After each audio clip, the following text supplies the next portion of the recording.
Sunday suspense.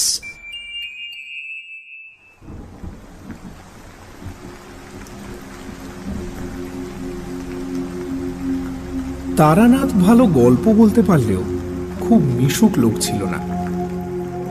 এক ধরনের ফুর্তিবাজ জমাট মানুষ থাকে যারা চায়ের আড্ডায়, ময়দানের বেঞ্চিতে কিংবা বিয়ের বাসরে একেবারে দারুণ জমিয়ে তোলে। তারানাথ ঠিক তার উল্টো। লোক দেখলে সে গুটিয়ে যায়, বিশেষ করে নিজের কথা সে কিছুতেই বলতে চায় না।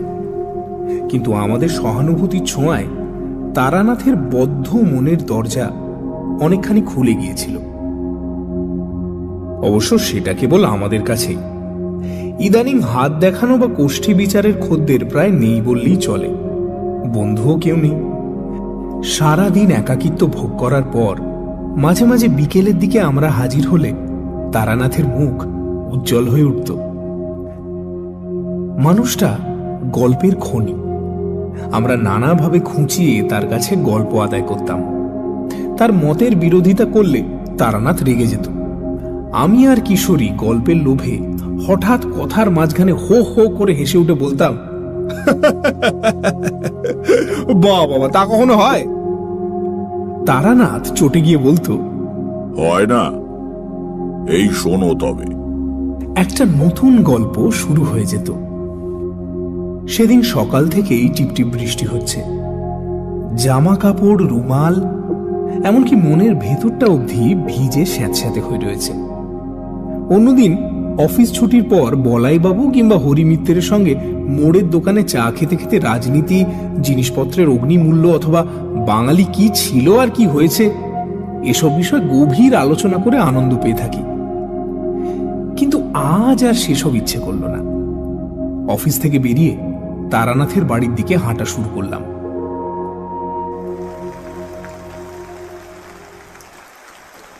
পৌঁছে দেখি কিশোরী সেন আমার আগেই এসে বসে আছে। আমাকে দেখে বলল, এই যে এসো রে, তোমারই জন্য বসে আছি। কি করে জানলে আমি আসবো? ওর জন্য কি আর মন্ত্রতন্ত্র জানতে হয়? আজ এমন বাদলা করেছে যাকে বলে আড্ডার মেজাজ, না এসে যাবে কোথায়? তারানাথের জন্য এক প্যাকেট পাসিং শো কিনে এনেছিলাম। তাকে দিয়ে বললাম, তারানাথ, আজ একটা ভালো গল্প হবে নাকি? তারানাথ হাত বাড়িয়ে প্যাকেটটা নিল বটে, কিন্তু তার মুখে বিশেষ প্রফুল্লতা দেখলাম না। বিরস মুখে সে বলল, তোমাদের কাছে গল্প বলতে ইচ্ছে করে না, তোমরা আমার গল্প অবিশ্বাস করো। কিশোরী বলল, কই, সব গল্প তো অবিশ্বাস করি না। নেহাত যেগুলো একেবারেই বিশ্বাস করবার মতো নয় সেগুলো বাদে। তারানাথ চটে গিয়ে উঠতে যাচ্ছিল। আমি কথার মোড় ঘোরাবার জন্য বললাম, আরে কিশোরীর কথা ছেড়ে দিন। আসল কথা হচ্ছে, আপনার গল্প যদি সত্যি হয় তাহলে আমরা বিশ্বাস করলেই বা কি আর না করলেই বা কি? সত্য তো কারোর মতামত নির্ভর নয়। তারানাথ কিছুটা শান্ত হয়ে একটা সিগারেট ধরিয়ে বলল, এই যে বিশ্বাসের কথা বললে না, বিশ্বাসে সত্যিই অনেক কিছু ঘটায়, সাধারণ বুদ্ধিতে যার ব্যাখ্যা করা যায় না। কিশোরীর ঘাড়ে আজ দুর্গ্রহ ভর করেছিল। সে বলল, তার মানে আপনি বলতে চাইছেন কেউ যদি বিশ্বাস করে সে কোনোদিন মরবে না, তাহলে বিশ্বাসের জোরে সে সত্যি সত্যি অমর হয়ে যাবে? যাবেই তো, তবে তোমার মতো ভিচের লোক পারবে না। হিমালয়ে যেসব প্রাচীন যোগীরা শত শত বছর বেঁচে আছেন, তাঁরা কি করে এত দীর্ঘকাল জীবিত আছেন বলে মনে করো? কেবলমাত্র ইচ্ছা শক্তির জোরে। মানুষের বিশ্বাস ইচ্ছা শক্তিরই একটা প্রকাশ।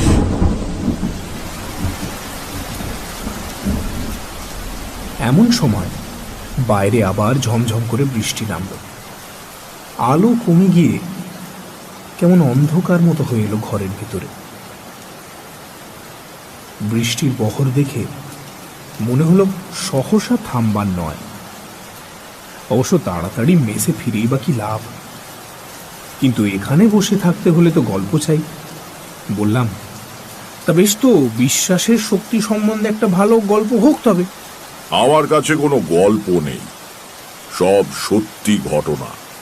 কিশোরী আবার কি একটা বলতে যাচ্ছিল, তাকে থামিয়ে দিয়ে বললাম, এখন অন্তত ঘন্টা 2 আমরা আপনার অতিথি, বেরোবার উপায় নেই। আমাদের প্রার্থনা একটি গল্প, মানে সত্যি ঘটনা। সৎ গৃহস্বামী মাত্রই অতিথির প্রার্থনা পূরণ করে থাকে, আপনারও করা উচিত। তারানাথ একটু হাসল, চোখ বুজে কিছুক্ষণ ভেবে বোধহয় মনে মনে গল্পটা গুছিয়ে নিল, তারপর বলতে শুরু করলো। বছর 20 আগেকার কথা।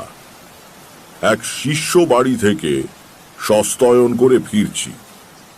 ট্রেন বদলাবার জন্য বসে আছি রানাঘাট স্টেশনে। ট্রেনের তখনও প্রায় ঘন্টাখানেক দেরি। কি করা যায়? একটা বেঞ্চিতে বসে আপন মনে সিগারেট খেয়ে সময় কাটাতে লাগলাম।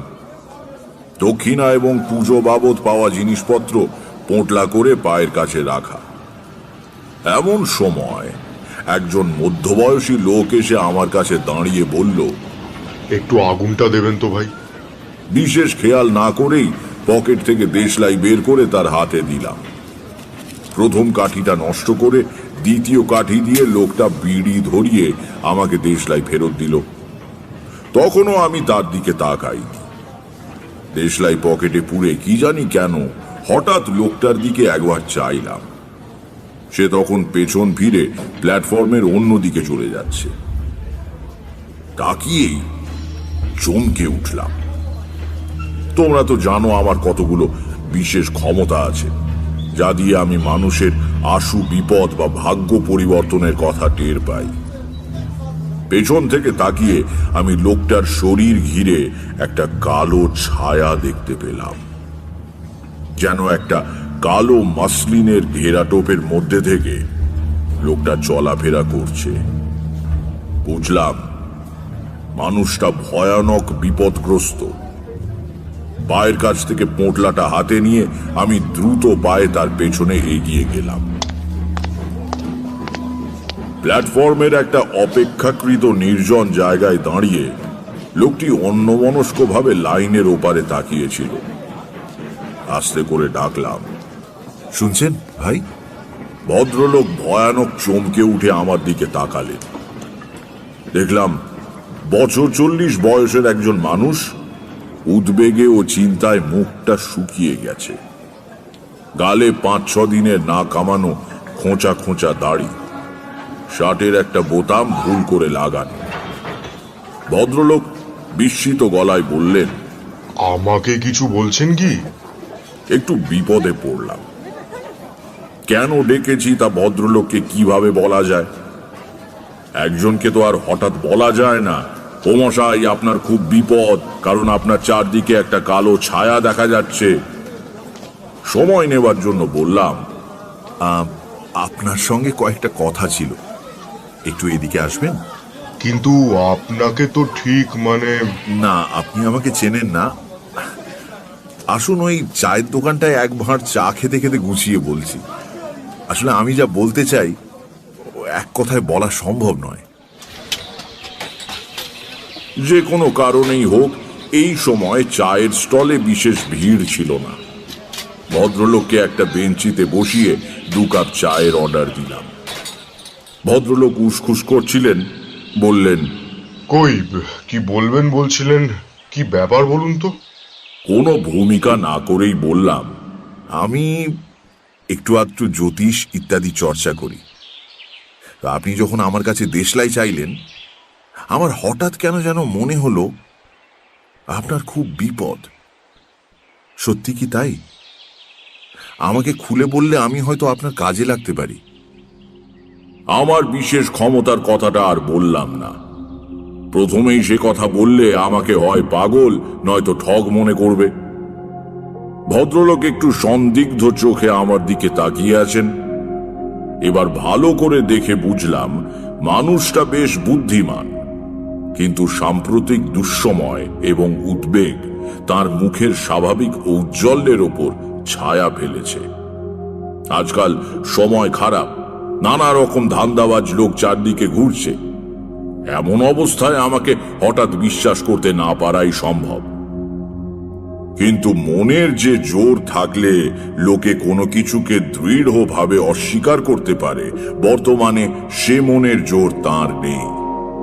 অসহায়ভাবে ভদ্রলোক আমার দিকে চেয়ে বসে রইলেন।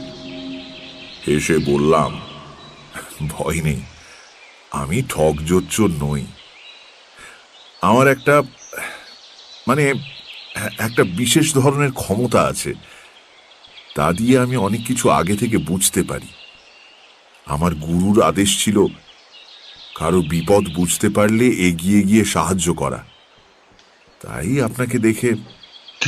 কি ধরনের বিশেষ ক্ষমতা? এই যেমন ধরুন, আপনাকে দেখে বুঝতে পারছি আপনার জন্ম চৈত্র মাসে 7 থেকে 10 তারিখের মধ্যে। আপনার নামের আদ্যক্ষর ক। গত 3-4 দিনের মধ্যে আপনি বেশ বড় রকমের একটা অগ্নি ভয় থেকে রক্ষা পেয়েছেন। আর আর আর কি বলবো? বলুন। গত বছর আপনার কর্মস্থলে আপনাকে নিয়ে যে গোলমাল হয়েছিল, তাতে বিচারে আপনি রেহাই পেয়ে গেলেও দোষটা কিন্তু আপনারই ছিল। ভদ্রলোক মাথা নিচু করে শুনছিলেন। মুখ তুললে দেখলাম তার চোখে জল। আস্তে আস্তে বললেন, আগে হ্যাঁ, দোষ আমারই ছিল। কেউ জানে না সে কথা, আমার স্ত্রীও না। কিন্তু কিন্তু বিশ্বাস করুন, নিতান্ত বাধ্য হই আমি। 3000 টাকা, ঠিক তো?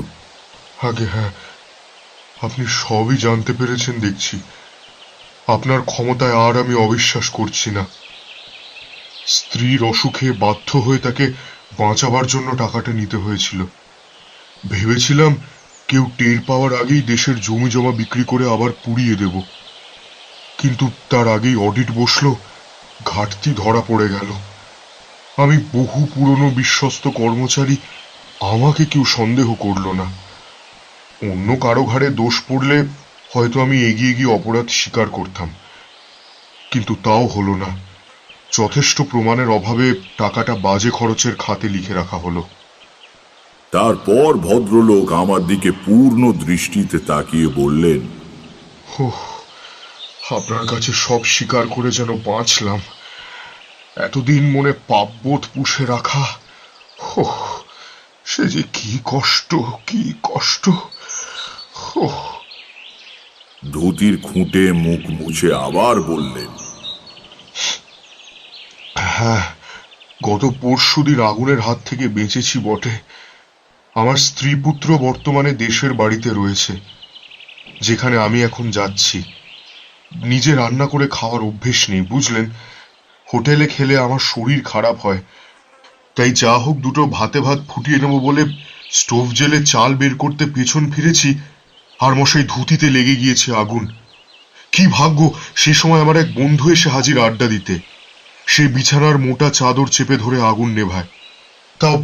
তাও দেখুন না কতখানি পুড়ে গিয়েছে। এই যে দেখুন। ডান পায়ের থেকে কাপড় সরিয়ে নিতেই দেখলাম পায়ের গুলি থেকে উরুর পেছন অবধি ভেজা ন্যাকড়ার ফেটটি বাঁধা। চায়ের দোকানের ছেলেটা এসে শূন্য কাপ দুটো নিয়ে গেল। তাকে বললাম আর 2 কাপ চা দিতে। সিগারেটের প্যাকেট বের করে নিজে ধরালাম, ভদ্রলোককেও দিলাম। তা সিগারেটে গোটা কয়েক লম্বা টান দিয়ে তিনি বললেন,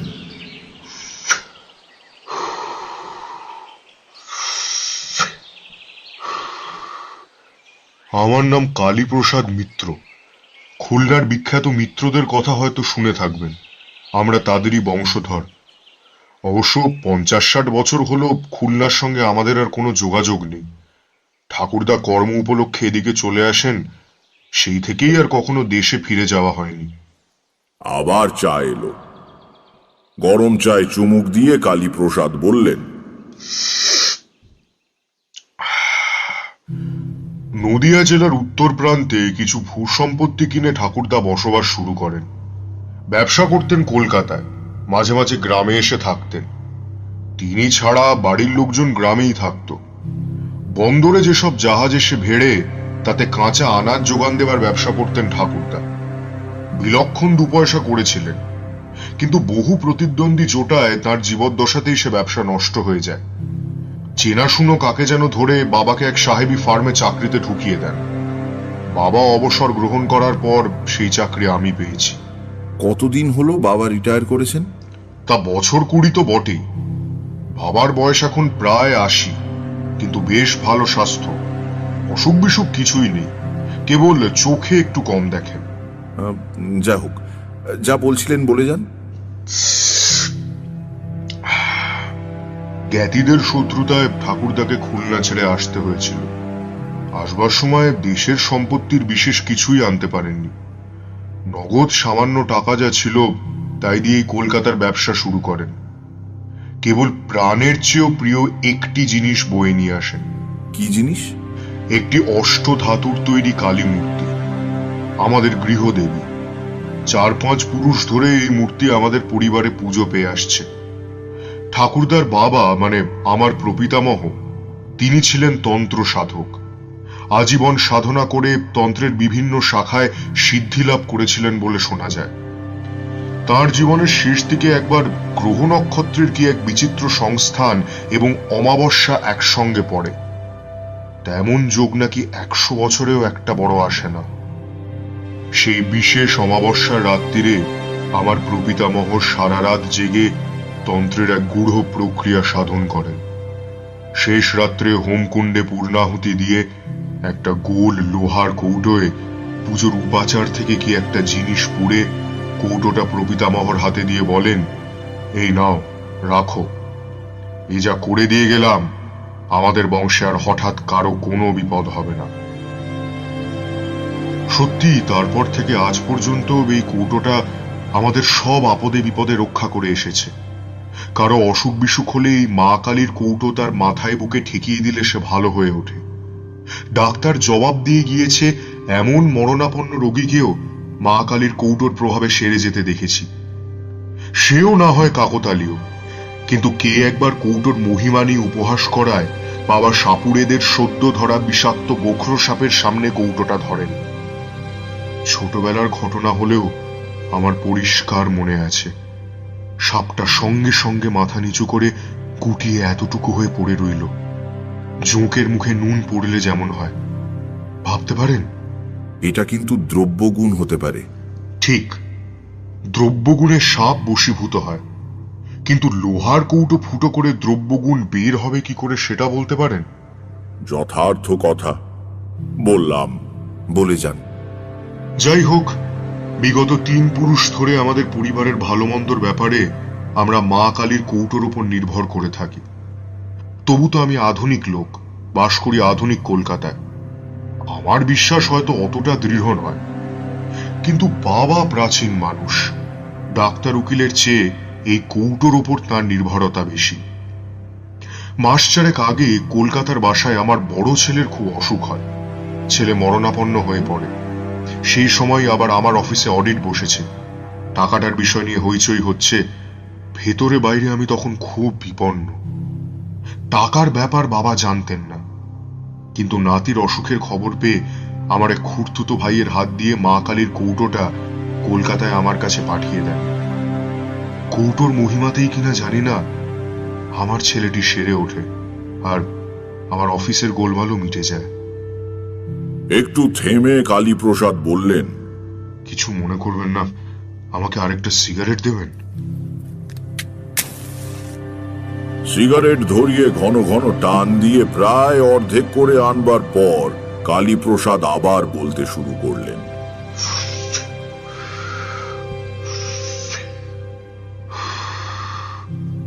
এতদিন মা কালীর কৌটো কলকাতায় আমার কাছেই ছিল।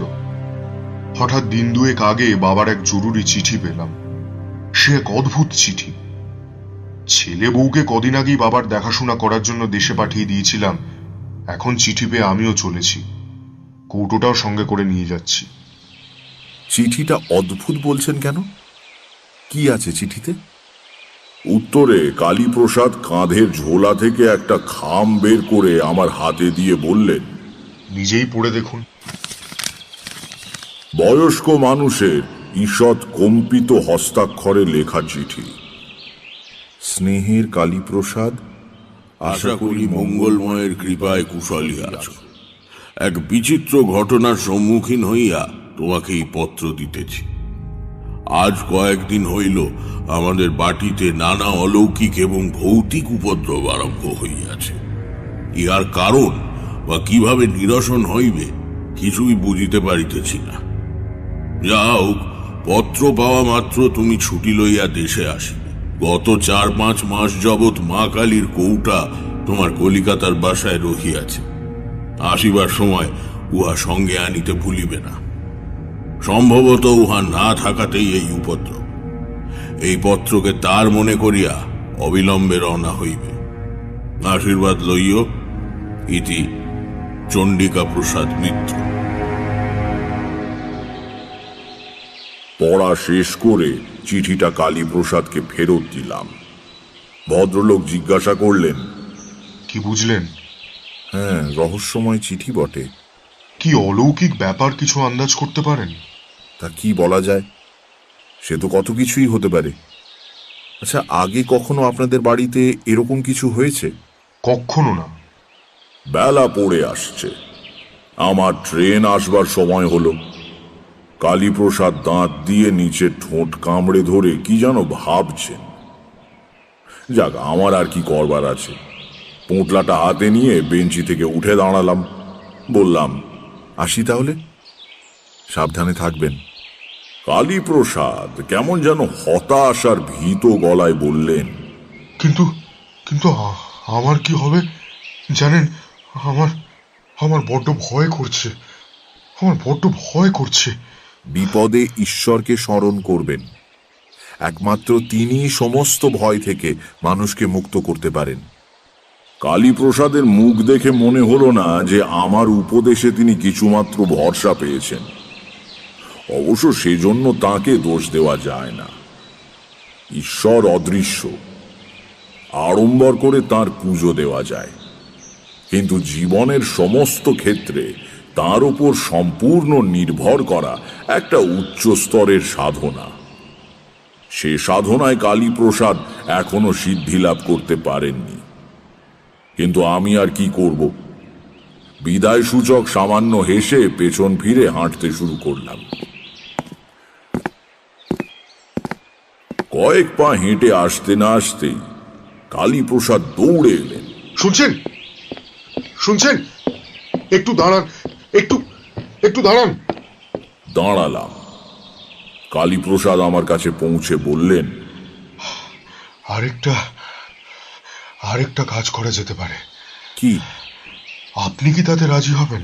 বলেই ফেলুন না, আমারও তো এদিকে ট্রেন আসবার সময় হলো। গুরুত্বপূর্ণ কথা শুরু করার ভঙ্গিতে কেশে গলা পরিষ্কার করে কালীপ্রসাদ আমার দিকে তাকিয়ে বললেন, আপনি আমার সঙ্গে আমাদের দেশের বাড়ি চলুন। প্রস্তাবটা নিতান্ত আকস্মিক। অবাক হয়ে বললাম, আমি আপনার বাড়িতে? হ্যাঁ, আপনি অলৌকিক শক্তির অধিকারী। আপনি গেলে আমাদের অমঙ্গল কেটে যাবে। আপত্তি করবেন না, দয়া করে আমার সঙ্গে চলুন। বলুন, যাবেন? লোকটা সত্যি ভয় পেয়েছে, পাওয়াই স্বাভাবিক। একটু চিন্তা করলাম। বাড়িতে এমন কিছু বলে আসেনি যে তাড়াতাড়ি ফিরব। আরো 5-7 দিন দেরি হলে কোনো ক্ষতি নেই। দেখাই যাক না এর সঙ্গে গিয়ে। বললাম, আচ্ছা চলুন, যাব। কালীপ্রসাদের চোখের দৃষ্টি কৃতজ্ঞতায় ভারী হয়ে এলো। আমার হাত দুটো ধরে তিনি বললেন, বাঁচলাম। সত্যি বিশ্বাস করিনি আপনি যেতে রাজি হবেন। ধন্যবাদ, অনেক ধন্যবাদ।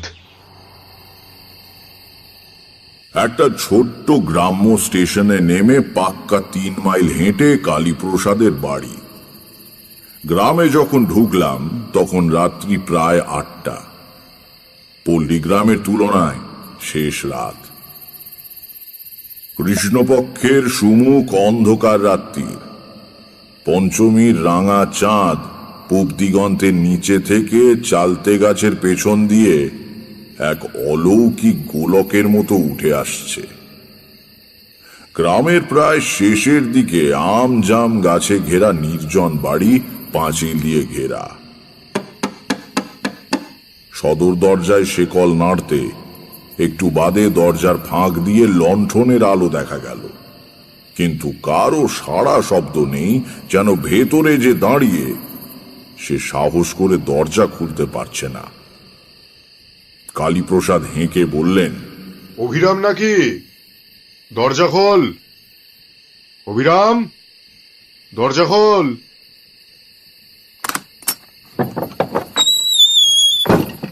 ব্যস্ত হয়ে যে লোকটি দরজা খুলে দিল তার বয়স 60 ছাড়িয়েছে। মাথায় কাঁচা পাকা চুল, পরনে খাটো ধুতি, খালি গা। তার সরল মুখে বিশ্বস্ততার ছাপ। কালীপ্রসাদ বললেন, ঠাকুরমশাই, এ হচ্ছে অভিরাম, পুরনো লোক, আমাকে কোলে করে মানুষ করেছে ছোটবেলায়। কিরে, দরজা খুলছিলি না কেন? অভিরামের সরল মুখে ভয়ের স্পষ্ট চিহ্ন ফুটে উঠল। সে বলল, বাবু, বাড়িতে যা কাণ্ড, দরজা হঠাৎ খুলতে সাহস হয় না বাবু। সে কি রে, কেন, কি হচ্ছে বাড়িতে? এর উত্তর অভিরামের দিতে হলো না।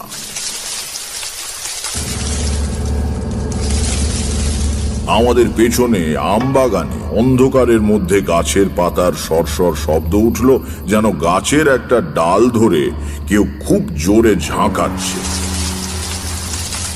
আমরা দুজন অবাক হয়ে সেদিকে ফিরে তাকাতেই অভিরাম বলল, বাবু, ওই দেখেছেন তো, ওই আবার শুরু হলো, নানান উপদ্রব।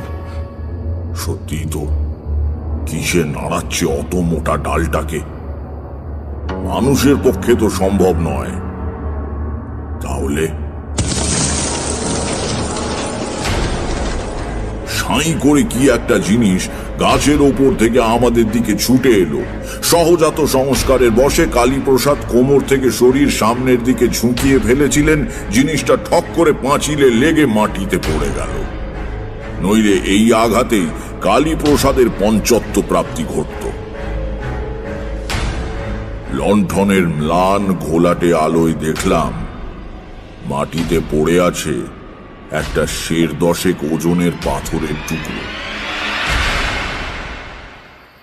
বললাম, আপনারা দুজনে ভেতরে চলে যান। বাড়িতে টর্চ আছে? আগে না। কেন? আমি একবার ওই গাছটার কাছে যাব। দাও হে অভিরাম, তোমার লণ্ঠনটাই দাও। কালীপ্রসাদ বিচলিত হয়ে বললেন, না না, একা যাবেন না। দেখলেন তো আপনি কি করছেন। কি?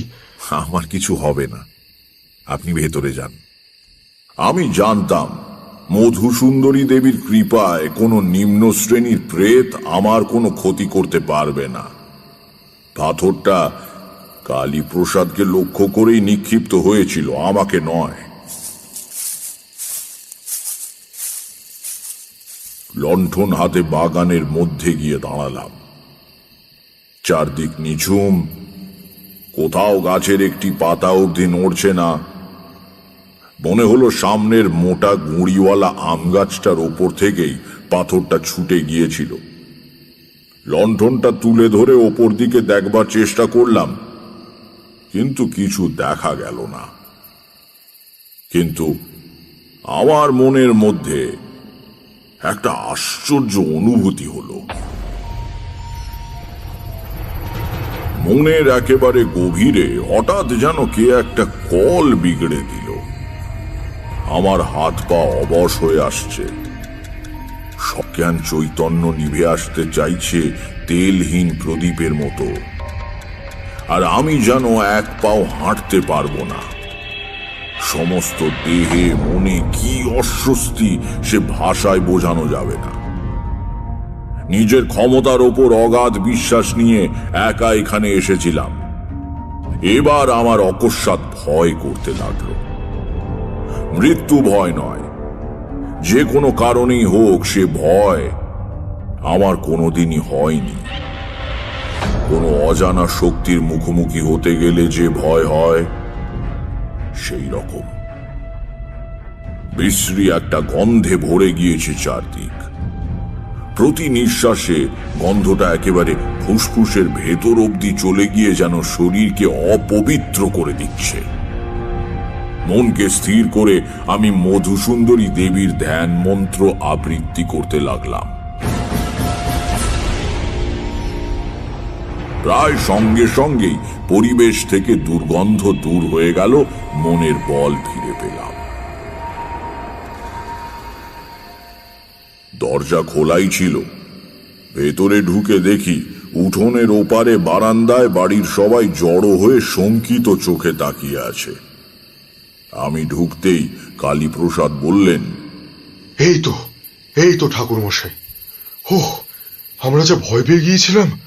কালীপ্রসাদের কাঁধে হাতের ভর রেখে যিনি দাঁড়িয়ে আছেন, আন্দাজে বুঝলাম তিনিই চণ্ডিকা প্রসাদ।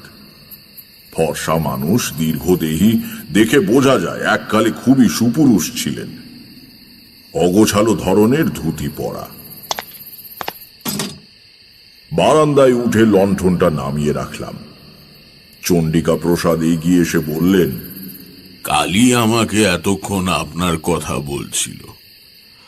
আপনি যে কষ্ট করে এসেছেন। ও কথা বলবেন না, আপনি আমার বাবার বয়সী। চণ্ডিকা প্রসাদ আমার হাত দুটো ধরে বললেন, তাতে কি, আপনি বর্ণশ্রেষ্ঠ সাধক মানুষ। আপনি এসেছেন, এবার আমার বাড়ির অমঙ্গল কেটে যাবে।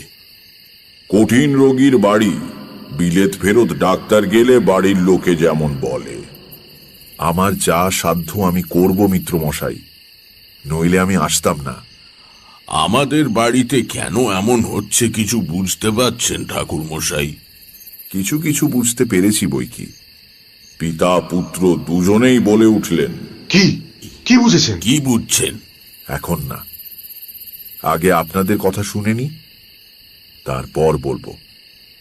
চণ্ডিকা প্রসাদ ব্যস্ত হয়ে বললেন, হ্যাঁ চলুন, হাত মুখ ধুয়ে বসে সব শুনবেন। ও অভিরাম, ঠাকুর মশাইকে জল দে। দক্ষিণ দিকে বড় বড় জানলাওয়ালা একটা ঘরে আমার থাকবার ব্যবস্থা হয়েছিল। একটু সুস্থ হয়ে সেখানে বসে চণ্ডিকা প্রসাদের বিবরণ শুনলাম। চণ্ডিকা প্রসাদ বললেন, আমার জীবনে কখনো এমন অভিজ্ঞতা হয়নি ঠাকুর মশাই। দিন 15-20 আগে এক রাত্রিরে শুরু। খেতে বসেছি সবে, রাত 10টা কি 10:30 হবে। হঠাৎ বাইরে শোঁ শোঁ আওয়াজ করে একটা ঘূর্ণি হাওয়া মতো উঠল। আমরা অবাক। ঝড় বৃষ্টির সময় নয়, আকাশে মেঘ নেই, এমন বাতাস উঠল কোত্থেকে। সেই বাতাসের দাপটেই রাজ্যের ধুলোবালি এসে আমার ভাতে পড়ল। মনটা যেন কেমন হয়ে গেল। আমরা সেকেলে মানুষ, লক্ষণ অলক্ষণ মানিয়ে আর না খেয়ে উঠে পড়লাম। সারা রাত ভালো ঘুম হলো না। বিছানায় এপাশ করতে করতে রাত শেষ হয়ে গেল। সকালে উঠে গাড়ু হাতে বাগানে যাচ্ছি, দেখি সদর দরজার কাছে দুটো মরা পাখি পড়ে আছে। প্রথমে ভাবলাম গত রাত্রিতে যে বাতাস উঠেছিল তারই ঝাপটায় বোধহয় মারা পড়েছে। ভালো করে লক্ষ্য করে দেখি তা নয়, কে যেন পাখি দুটোর ঘাড় মুচড়ে ঘুরিয়ে দিয়েছে। ঝড়ে তেমন হতে পারে না। বাড়ির সবাই দেখলে ভয় পাবে বলে হাতে করে মরা পাখি দুটোকে ঝুলিয়ে নিয়ে গিয়ে দূরে ফেলে দিলাম। একটু দম নিয়ে চণ্ডিকা প্রসাদ বললেন, এই হলো শুরু। মাঝে মাঝেই উল্টোপাল্টা বাতাস দেয়, বাড়ির জিনিসপত্র হুড়মুড় করে পড়ে যায়, অদ্ভুত গোঙানির শব্দ শোনা যায় বাড়ির চারপাশে। এসব কিন্তু আমার বাড়ির এবং চারদিকের কিছুটা জায়গায় ঘটে। পরে গ্রামের মধ্যে জিজ্ঞেস করে দেখেছি, তারা ঝড় বাতাস কিছুই টের পায়নি। কেন এমন হচ্ছে কিছুই বুঝতে পারছি না। আপনি কি বলেন ঠাকুর মশাই? চণ্ডিকা প্রসাদের দিকে তাকিয়ে বললাম, আপনার বাড়িতে কোনো প্রেতের উপদ্রব হচ্ছে না, অন্তত যে অর্থে আমরা প্রেত কথাটা ব্যবহার করি সে অর্থে নয়। ভদ্রলোক অবাক হয়ে বললেন, তাহলে? ব্যাপারটা আপনাকে বোঝানো একটু কঠিন হবে। আমাদের এই মানুষের জগতের মতোই আরো বহু জীব লোক আমাদের চারদিকে সর্বদাই বর্তমান। তারা ঠিক ভূত বা প্রেত নয়, তারাও এক ধরনের জীব, হয়তো মানুষের চেয়ে অন্যরকম। তাদের মন, চিন্তা, আচার ব্যবহার সবই মানুষের থেকে আলাদা, আমাদের বিচারে হয়তো অমানসিক। সে জগতের সমস্ত পদার্থই আমাদের কাছে অদৃশ্য ও অস্পর্শযোগ্য। বস্তুত একই স্থান অধিকার করেও এই দুই জগৎ একে অপরের কাছে অস্তিত্বহীন। কিন্তু মাঝে মাঝে প্রকৃতির কোনো আশ্চর্য খেয়ালে এই ছায়া জগৎ আমাদের জগৎটাকে স্পর্শ করে। এখানে ঠিক তাই হয়েছে। আমরা কোনোভাবে তাদের দুনিয়াতে ঢুকে পড়েছি। সেটা তাদের পছন্দ না হলে তাদের দোষ দেওয়া যায় না। যা ঘটতে দেখছেন সেটা হচ্ছে আমাদের জাগতিক বস্তুর ওপর তাদের মানসিক শক্তির ক্রিয়া। হয়তো তারা ভাবছে এইভাবে ভয় দেখিয়ে তাদের জগৎ থেকে তারা আমাদের দূর করতে পারবে। বাড়িতে বেড়াল কুকুর ঢুকলে আমরা যেমন ঠেঙিয়ে তাড়াই আর কি। পার্থক্য এই যে এক্ষেত্রে এসবে কোনো কাজ হবে না। পরিবেশে আর একটা বড় রকমের ঝাঁকুনি লাগলে দুটো জগৎ আবার বিচ্ছিন্ন হয়ে যাবে, তার আগে নয়। আমি থামতে চণ্ডিকা প্রসাদ কিছুক্ষণ স্তব্ধ হয়ে বসে রইলেন। তারপর বললেন, এসব আপনি জানলেন কি করে? খুলে বললে বিস্তর কথা বলতে হয়, ইচ্ছে করছিল না। সংক্ষেপে বললাম, আমি জানতে পারি। ওই ঝাঁকুনি না কি বলে, সেটা কি করে দেওয়া যায়? সেটা আপনা আপনি হয়ে যেতে পারে, যেমন করে শুরু হয়েছিল। সস্তয়ন বা স্থান শুদ্ধি গোছের একটা হোমও করতে পারি। কিন্তু আপনাকে সত্যি কথাই বলে রাখা ভালো, এই ধরনের উপদ্রবের কথা আমি গুরুদেবের কাছে শুনেছি মাত্র, নিজের চোখে দেখছি এই প্রথম। এই বিষয়ে আমার বিশেষ কোনো অভিজ্ঞতা নেই। আমার হোমে কতদূর কাজ হবে জানি না। চণ্ডিকা প্রসাদ কি একটা ভাবলেন, তারপর বললেন, তা হোক, আপনি হোমের আয়োজন করুন। আর একটা কথা, যদি কিছু মনে না করেন। না, বলুন আপনি। একটু ইতস্তত করে চণ্ডিকা প্রসাদ বললেন, আপনার ওপরেই যদিও সবকিছু ছেড়ে দিচ্ছি, তবু আমার নিজস্ব বিশ্বাসের জন্য যদি কিছু ক্রিয়াকলাপ করি, তাতে আপনার আপত্তি হবে না তো? না, আমার কি আপত্তি, করুন আপনার যা ইচ্ছে। চণ্ডিকা প্রসাদ ছেলের দিকে তাকিয়ে বললেন, কালী, কৌটোটা এনেছিস তো? হ্যাঁ বাবা, এনে দেবো? নিয়ে আয়। কালী প্রসাদ উঠে পাশের ঘর থেকে মা কালীর কৌটো এনে বাবার হাতে দিলেন। সেটা নিয়ে চণ্ডিকা প্রসাদ আমার দিকে তাকিয়ে বললেন, এটার কথা শুনেছেন বোধহয়? হ্যাঁ, কালীবাবু আসতে আসতে আমাকে বলেছেন। তাহলে তো আপনি সবই জানেন। এই কৌটোর ওপর আমাদের সবার একটা গভীর বিশ্বাস আছে আর কি। তবে বিশ্বাসটা অযৌক্তিক নয়, পরীক্ষিত সত্য। গ্রামে বসন্তের মড়ক লেগে হাহাকার পড়ে গিয়েছিল। এই কৌটো হাতে মা কালীর নাম করতে করতে বাড়ির চারদিকে ঘুরে গণ্ডি কেটে দিয়েছিলাম। অর্ধেক গ্রাম সাফ হয়ে গিয়েছিল, কিন্তু আমাদের বাড়িতে অসুখ ঢোকেনি। আজও তাই করব ভাবছি। কৌটো নিয়ে বাড়ির চারধারে গণ্ডি কেটে দেব। আসবেন আমার সঙ্গে? কালী, তুইও আয়। বাইরে যাবার জন্য সবে উঠে দাঁড়িয়েছি, হঠাৎ বাড়ির ভেতরে হুড়মুড় করে বিকট শব্দ হলো। ধাতব কিছু পড়ে যাওয়ার আওয়াজ। চণ্ডিকা প্রসাদ বললেন, ওই শুরু হলো আবার, চলুন দেখি। ভেতরের বারান্দা থেকে আওয়াজ এসেছিল। সেখানে গিয়ে দেখলাম বাড়ির মেয়ে আর বাচ্চারা বারান্দার অপর প্রান্তে কাঠ হয়ে দাঁড়িয়ে আছে। 10-12খানা ইট দিয়ে বেদি মতো করে তার উপরে একটা লোহার ড্রাম দাঁড় করানো ছিল চাল রাখবার জন্য। সেটা উল্টে পড়ে চাল ছড়িয়ে পড়েছে চতুর্দিকে। আমরা যখন পৌঁছলাম তখনও ড্রামটা গড়াচ্ছে। আমাদের পায়ের কাছে এসে থেমে গেল।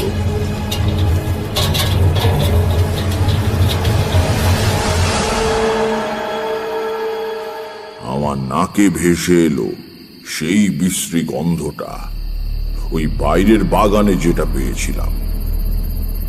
চণ্ডিকা প্রসাদ হতভম্ব হয়ে দাঁড়িয়েছিলেন। তাকে বললাম, যা করবার করে ফেলুন, আর রাত করবেন না।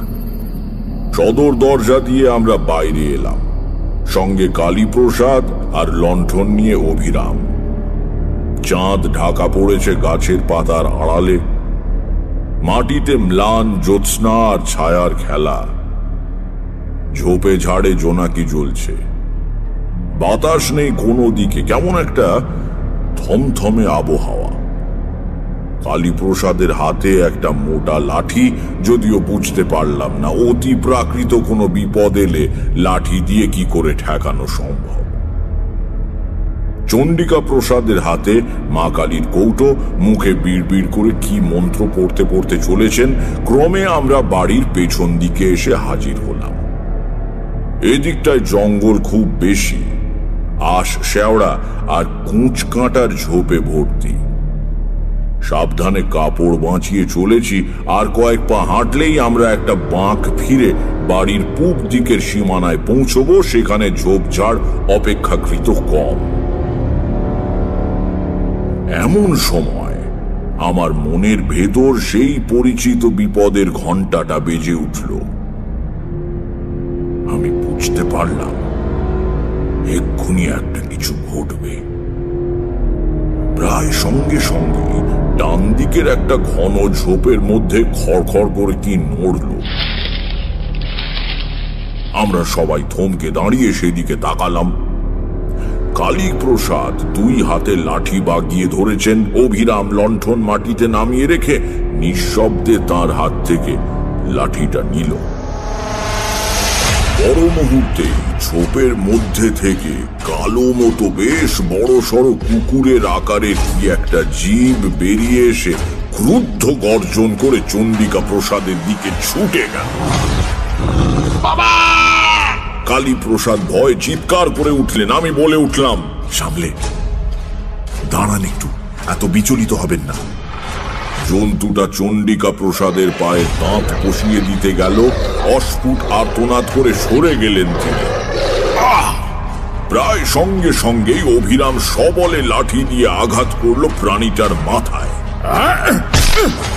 শূন্য মাটির হাঁড়ি ফেটে যাওয়ার মতো হঠাৎ করে শব্দ হলো। নিঃশব্দে জন্তুটা কাত হয়ে পড়ে গেল এক পাশে। বলতে এত সময় লাগলেও ঘটতে লেগেছিল কয়েক মুহূর্ত মাত্র। কালীপ্রসাদ লণ্ঠন নিয়ে ঝুঁকে পড়ে বললেন, এটা তো একটা শেয়াল। মরা জ্যোৎস্না আর লণ্ঠনের আলো মিলিয়ে কেমন একটা আলো আঁধারি মতো হয়েছে। তবু ভালো করে তাকিয়ে মনে হলো শেয়ালই বটে।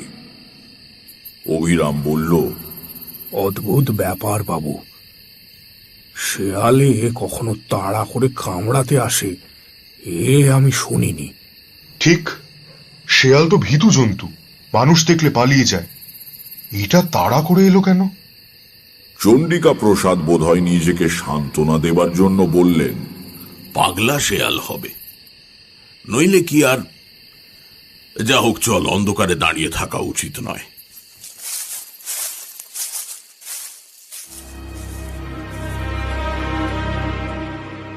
এদিনের গৃহ প্রদক্ষিণের একটা ফল কিন্তু হাতে হাতে দেখতে পেলাম।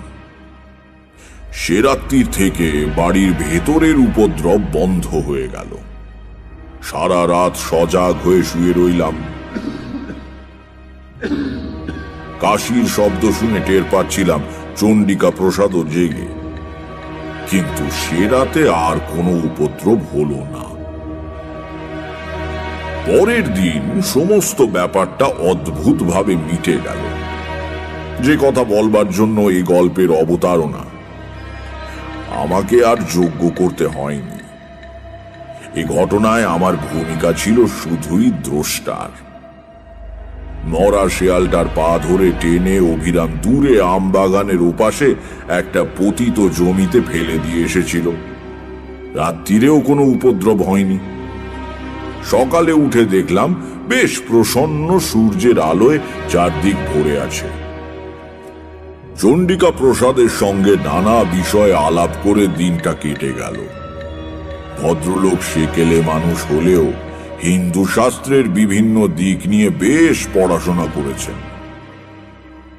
দুপুরে সুন্দর দিবানিদ্রা দিয়ে যখন উঠলাম, তখন বিকেলের রোদ মিলিয়ে গিয়ে ছায়া গাঢ় হয়ে এসেছে।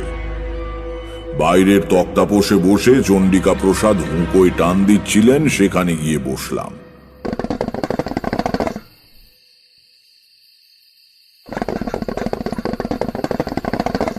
গাড়ু হাতে কালীপ্রসাদ উঠোন পেরিয়ে বাড়ির বাইরের বাগানের দিকে চলে গেলেন।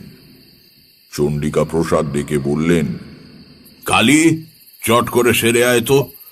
একসঙ্গে বসে ঠাকুর মশাইয়ের যজ্ঞের ফর্দটা করে ফেলা দরকার।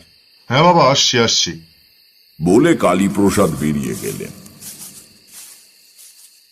সকালের আলোচনার ঘেই ধরে চণ্ডিকা প্রসাদ বললেন, হ্যাঁ, সকালে যে কথা হচ্ছিল, নিষ্ঠা এবং সদ্গুরুর প্রয়োজন তো আছে ঠিকই, কিন্তু মন্ত্রোচ্চারণের যথার্থতার উপরেই অনুষ্ঠানের সাফল্য নির্ভর করে।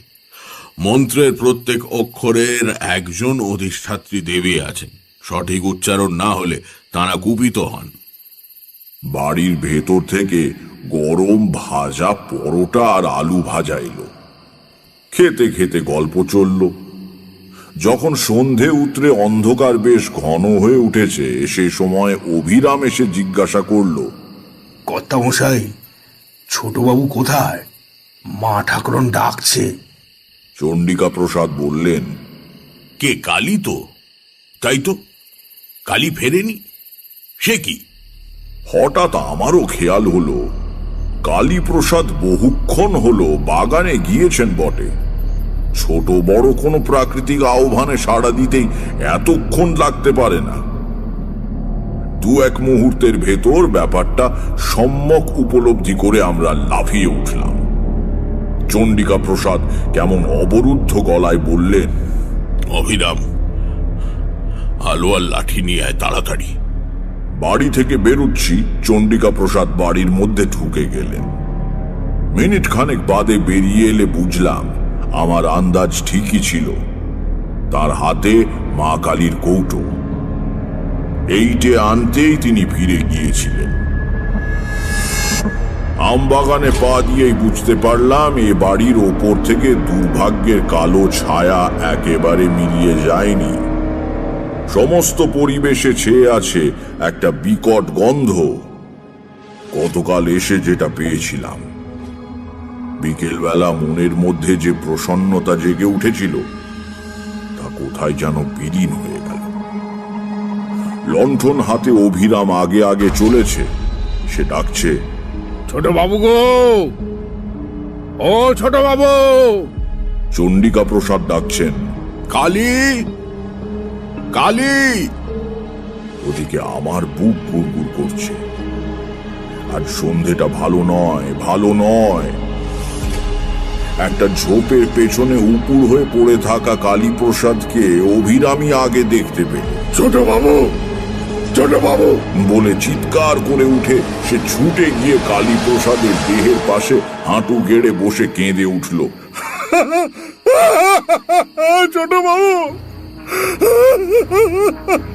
পর মুহূর্তেই আমরাও পৌঁছে গেলাম। আমি শক্ত করে চণ্ডিকা প্রসাদের হাত ধরে রেখেছি। বুঝতে পারছি তার সমস্ত শরীর ঠকঠক করে কাঁপছে। এই অবস্থায় সেটাই স্বাভাবিক।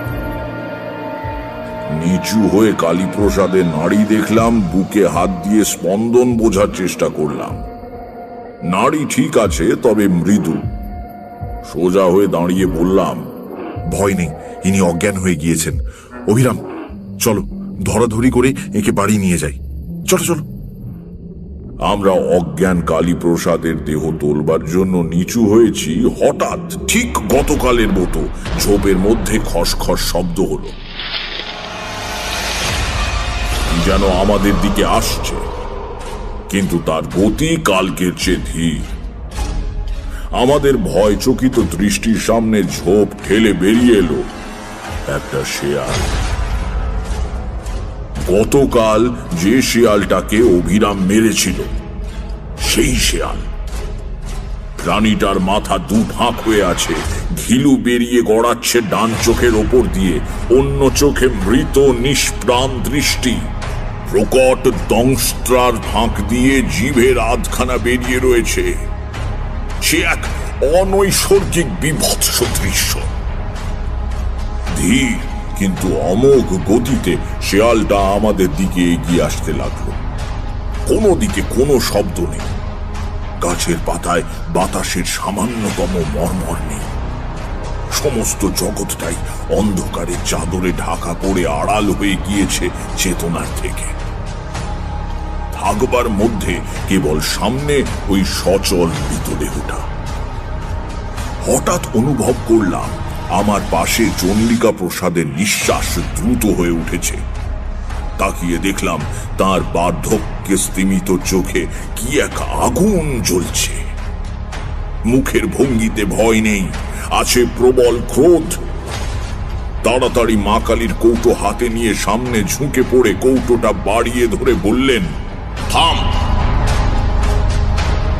সচল মৃতদেহ স্থানু হয়ে গেল।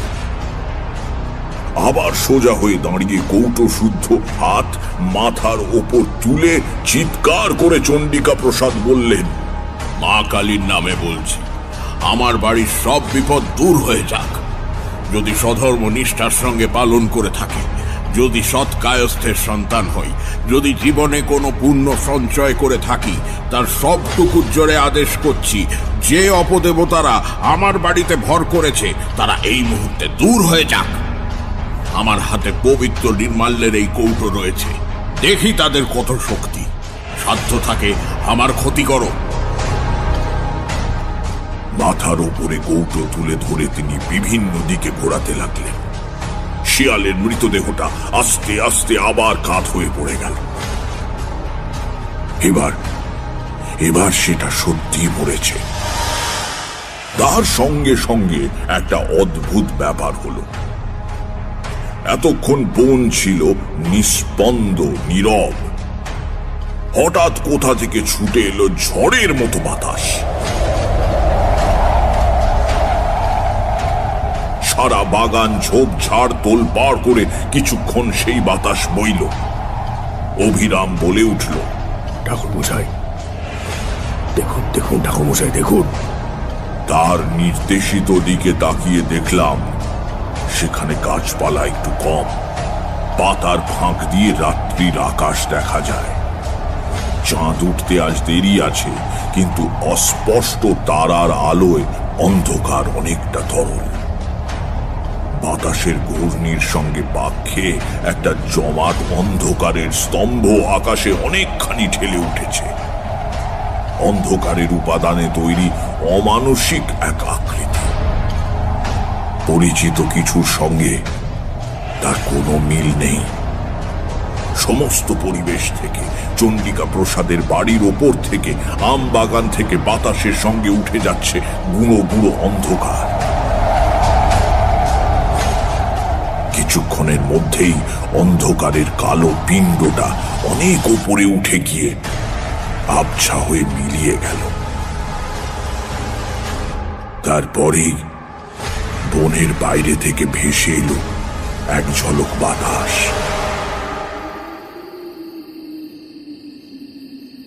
বুক ভরে নিঃশ্বাস নেবার মতো সহজ, স্বাভাবিক, মুক্ত বাতাস। কিটকিট করে নিশাচর কীট পতঙ্গেরা ডাকতে শুরু করলো। আমরা কেউ কথা না বললেও বুঝতে পারলাম অমঙ্গলের ছায়াটা একেবারে সরে গিয়েছে। কালীপ্রসাদকেও বয়ে নিয়ে যাবার প্রয়োজন হলো না। এর কিছুক্ষণের মধ্যেই তার জ্ঞান ফিরে এলো। বাগান থেকে ফেরবার মুখে শেয়ালটা এসে ওর সামনে দাঁড়িয়েছিল। ভদ্রলোক স্নায়ুর ওপর এত চাপ সহ্য করতে পারেননি। ফেরবার সময় চণ্ডিকা প্রসাদ বললেন, দেখলেন আমার মা কালীর কৌটোর গুণ, সব বেটাকে তাড়িয়ে দিলাম। তা বটে। তারানাথ থামল। কিশোরী বলল, কিন্তু এ তো মন্ত্রশক্তি বা দ্রব্যগুণের গল্প, এতে বিশ্বাসের শ্রেষ্ঠত্ব কি প্রমাণিত হয়?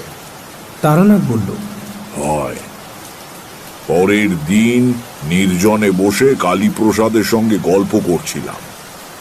কালীপ্রসাদ বললেন, বাবা বিশ্বাসের জোরে আমাদের আপদ দূর করে দিলেন ঠাকুরমশাই। বললাম, কেন, মা কালীর কৌটোর গুণও আছে বলতে হবে। ম্লান হেসে কালীপ্রসাদ বললেন, দাঁড়ান, একটা জিনিস তাহলে আপনাকে দেখাই। একটু পরে হাতে করে মা কালীর কৌটোটা নিয়ে ঘরে ঢুকলেন ভদ্রলোক এবং আমার বিস্মিত দৃষ্টির সামনে ঢাকনাটা খুলে ফেললেন। বাধা দিয়ে বলে উঠলাম, ও কি করছেন? মন্ত্রপুত নির্মাল্য খুলতে নেই, ওতে গুণ নষ্ট হয়ে যায়। কিছু না বলে কালীপ্রসাদ বিছানার ওপরে কৌটোটা উপুর করে ধরলেন। ভেতরে যা ছিল চাদরের উপর ছড়িয়ে পড়ল। ভেতর থেকে বেরুলো কতকগুলো গোল গোল করে পাকানো খবরের কাগজের গুলি। আর কিচ্ছু নেই। অবাক হয়ে বললাম, এ কি, নির্মাল্য কই? নেই। তার মানে? কালীপ্রসাদ মাথা নিচু করে বললেন, মানে আসল কৌটো অনেক দিন আগে হারিয়ে গিয়েছে, এটা নকল। ছেলের অসুখের সময় কলকাতা নিয়ে যাওয়ার পথেই কোথাও পড়ে যায়। বাবা শুনলে অনর্থ করবেন, এই ভয়ে শিশি বোতলওয়ালার কাছ থেকে 2 পয়সা দিয়ে এই কৌটোটা কিনি। বাবা আজকাল চোখে কম দেখেন, তাকে ঠকানো সহজ। কাজেই বুঝতেই পারছেন, যা হয়েছে তা বাবার বিশ্বাসের জোরেই হয়েছে। আর কেউ জানে এ কথা? শুধু আপনার বৌমা, মানে আমার স্ত্রী, অন্য কেউ না। বাবার বয়স হয়েছে, আর কদিনই বা বাঁচবেন বলুন? খামোখা তাকে দুঃখ দিয়ে লাভ আছে কি ঠাকুর মশাই? তারানাথ থামল। ঘরের মধ্যে স্তব্ধতা। বাইরেও বৃষ্টি ধরে এসেছে। একটা নিঃশ্বাস ফেলে কিশোরী বলল, গল্পটা বেশ। গল্প বানানোয় আপনার একটা স্বাভাবিক দক্ষতা আছে, এটা মানতেই হবে। সিগারেট ধরাতে গিয়ে তারানাথ জ্বলন্ত চোখে কিশোরীর দিকে তাকালো। আমি ব্যাকুল হয়ে উঠে দাঁড়িয়ে কিশোরীর হাত ধরে টানলাম। কিশোরী, কিশোরী, ওঠো ওঠো ওঠো, আবার বৃষ্টি এলে বাড়ি ফেরা মুশকিল হয়ে পড়বে। চলো ওঠো। হ্যাঁ চলো।